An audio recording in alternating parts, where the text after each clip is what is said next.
ഹരികൃഷ്ണ. ശ്രീ ലളിത സഹസ്രനാമ സ്തോത്രത്തിലെ ചിത്കലാനന്ദ കലിക പ്രേമരൂപ പ്രിയങ്കരി നാമപാരായണ പ്രീത നന്ദി വിദ്യാ നടേശ്വരി എന്ന 141 ശ്ലോകത്തിൻ്റെ അർത്ഥമാണ് പറഞ്ഞത്.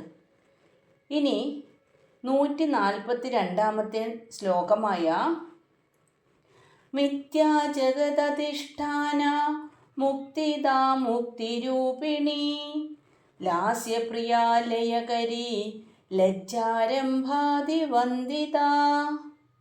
ഇതിലെ ആദ്യത്തെ ശ്ലോകമായ മിഥ്യാ ജഗദധിഷ്ഠാന, അതായത് ദേവിയുടെ 735 നാമം മിഥ്യാ ജഗദധിഷ്ഠാന, മാറിക്കൊണ്ടിരിക്കുന്ന അല്ലെങ്കിൽ മിഥ്യയായ, അതായത് മാറിക്കൊണ്ടിരിക്കുന്നതെല്ലാം ഇല്ലാത്തതാണ് എന്നാണ് പറയുന്നത്. അതുകൊണ്ടാണ് മാറിക്കൊണ്ടിരിക്കുന്നതിനെ മിഥ്യ എന്ന് പറയുന്നത്.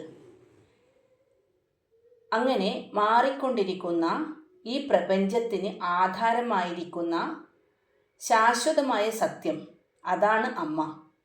മിഥ്യ എന്നാൽ സ്ഥിരമല്ലാത്തത് അല്ലെങ്കിൽ മാറിക്കൊണ്ടിരിക്കുന്നത് എന്ന് പറഞ്ഞല്ലോ. ഈ ലോകവും നമ്മളും ഓരോ നിമിഷവും മാറിക്കൊണ്ടേയിരിക്കുന്നു. ഇങ്ങനെയുള്ള ജഗത്തിന് പിന്നിൽ മാറാതെ നിൽക്കുന്ന ആ അച്ചുതണ്ടാണ് അമ്മ. ഇവിടെ ഉണ്ടായി മറിയുന്ന അല്ലെങ്കിൽ വന്നു പോകുന്ന എല്ലാറ്റിനും സാക്ഷിയായി നിൽക്കുന്ന ഒരേ ഒരു സത്യം, അതാണ് ശ്രീ ലളിതാംബിക ദേവി. ഇവിടെ ജഗത്ത് മിഥ്യയും സത്യമായത് ബ്രഹ്മം മാത്രമാണ് ഇവിടെ സത്യമായിട്ടുള്ളത്. അതാണ് ഒരിക്കലും നശിക്കാതെ എപ്പോഴും ഇവിടെ ഉള്ളത്. നമുക്ക് ഈ നാമം ഒരു ഉദാഹരണത്തിലൂടെ മനസ്സിലാക്കാം.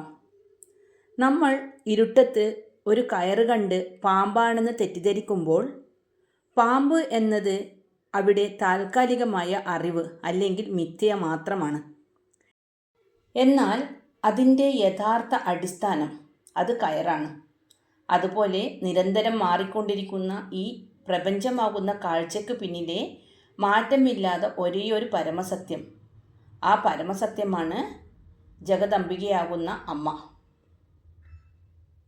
നമ്മൾ ഉറങ്ങുമ്പോൾ കണ്ട സ്വപ്നം ഉണരുമ്പോൾ നമ്മിലേക്ക് തന്നെ ലയിക്കുന്നത് പോലെ ഈ പ്രപഞ്ചം മുഴുവൻ ജ്ഞാനമുണ്ടാകുമ്പോൾ ഏത് ശക്തിയിലാണോ ലയിച്ചു ചേരുന്നത് ആ പരമാത്മാവ്, അത് അമ്മ തന്നെ. ഇനി ദേവിയുടെ അടുത്ത നാമം, അതായത് 736 നാമമായ മുക്തിദ.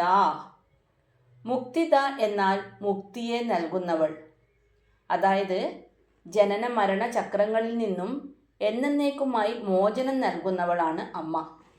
മുക്തിയെ ആഗ്രഹിക്കുന്നവർ പരാശക്തിയെ വേണ്ട പോലെ പൂജിക്കുകയും അമ്മയെ അഭയം പ്രാപിക്കുകയും വേണം. അങ്ങനെ ആയാൽ ജീവിതത്തിലെ സകല ബന്ധനങ്ങളിൽ നിന്നും വിടുതൽ നൽകുന്നു അമ്മ.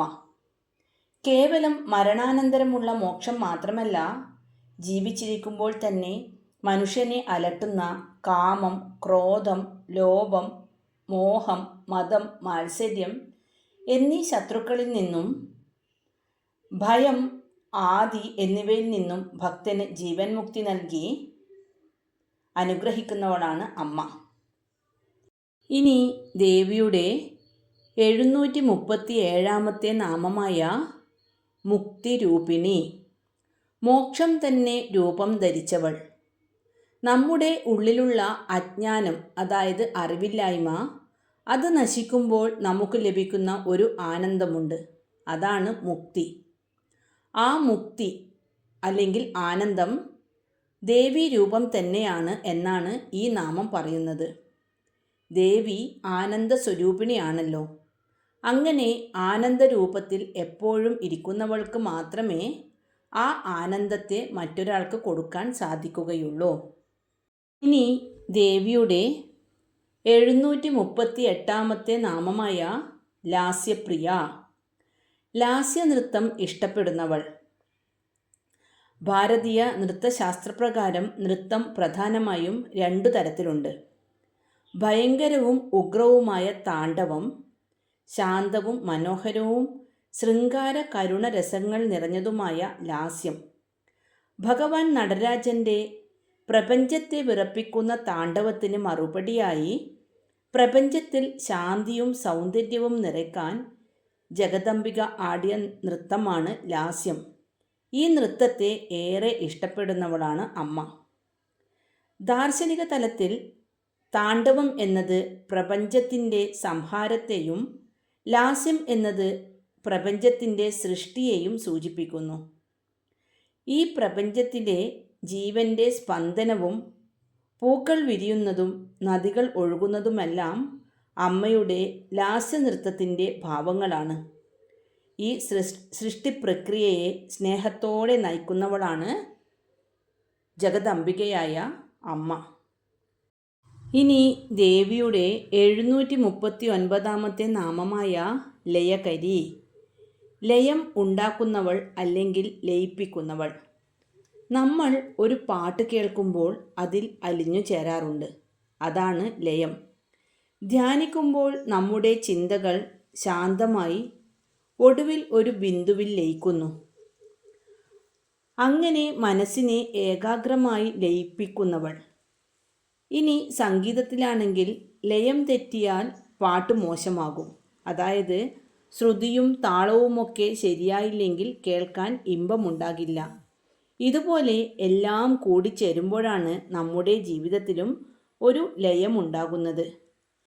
ഇങ്ങനെ ലയമുണ്ടാക്കുന്നവൾ ആരോ അവളാണ് ലയകരി. ഇനി ദേവിയുടെ 740 നാമമായ ലജ്ജ. സകല ജീവജാലങ്ങളിലും ലജ്ജാരൂപത്തിൽ സ്ഥിതി ചെയ്യുന്നവൾ. നാണം, വിനയം, സങ്കോചം എന്നൊക്കെയാണ് ഇതിനർത്ഥം.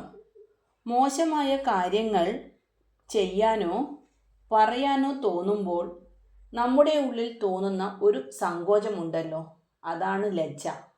ആ വികാരം നമ്മെ തെറ്റുകളിൽ നിന്ന് പിന്തിരിപ്പിക്കുന്നു. കൂടാതെ അറിവ് കൂടുമ്പോഴുണ്ടാകുന്ന വിനയവും ലജ്ജ തന്നെ. അഹങ്കാരമല്ലാത്ത അവസ്ഥയാണിത്. ലജ്ജ എന്നത് മനസ്സിൻ്റെ ഒരു കവചമാണ്. അത് നമ്മെ അധർമ്മങ്ങളിൽ നിന്ന് സംരക്ഷിക്കുന്നു. മാന്യതയുള്ള പെരുമാറ്റത്തിൻ്റെ അടിസ്ഥാനം ഈ ലജ്ജയാണ്. ഇനി ദേവിയുടെ 741 നാമമായ രംഭാതിവന്ദിത. രംഭ, ഊർവശി, മേനക, തിലോത്തമ തുടങ്ങിയ സ്വർഗത്തിലെ അപ്സരസുകളാൽ വന്ദിക്കപ്പെടുന്നവൾ. സ്വർഗത്തിലെ ഏറ്റവും സുന്ദരികളും നൃത്തകലയിൽ പ്രാവീണ്യമുള്ളവരുമാണ് അപ്സരസുകൾ. സൗന്ദര്യത്തിൻ്റെ പ്രതീകങ്ങളായ അവർ തങ്ങളുടെ സൗന്ദര്യത്തിൻ്റെയും കലകളുടെയും ഉറവിടമായി ലളിതാംബികയെ കാണുന്നു. അതുകൊണ്ട് അവർ അമ്മയെ വന്ദിക്കുന്നു. ആ അപ്സരസുകളുടെ സൗന്ദര്യം പോലും അമ്മയുടെ ആ ദിവ്യപ്രകാശത്തിൻ്റെ ചെറിയൊരു അംശം മാത്രമാണ്. ഇന്ന് പഠിച്ച ശ്ലോകം ഒന്ന് ചൊല്ലി നോക്കാം. മിഥ്യാ ജഗദധിഷ്ഠാന മുക്തിദാ മുക്തിരൂപിണി ലാസ്യപ്രിയാ ലയകരി ലജ്ജാരംഭാതിവന്ദിത.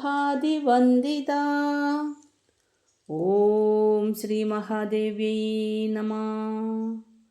ഹരേ കൃഷ്ണ.